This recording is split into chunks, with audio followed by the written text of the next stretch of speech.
Socializing 51.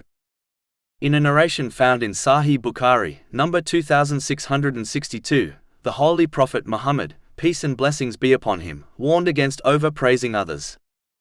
This is a disliked deed, as it firstly can be sinful if the praise is based on falsehood, which often occurs when one overpraises others. Even if it is true, overpraising people, especially the ignorant, can cause them to become proud.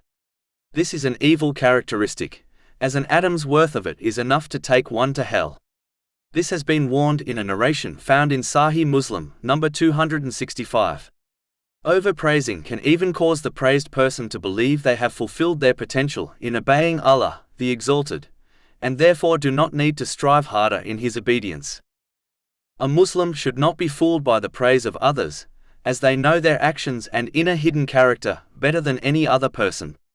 Reflecting on this and the countless times Allah, the Exalted, has concealed their faults from people, should prevent them from becoming proud. The truth is, if others knew all the hidden faults and sins of others, no one would praise another. In addition, they should remember that the praised quality they possess was granted to them by none other than Allah, the Exalted, therefore all praise belongs to Him. Finally, a Muslim should become more grateful to Allah, the Exalted, by using the blessings they possess in ways pleasing to Him. One should advise others about this narration, and warn them not to overpraise others. Only in certain cases is praising others acceptable. One must avoid overpraising, always adhere to the truth, and it should be done in order to encourage them to do more good.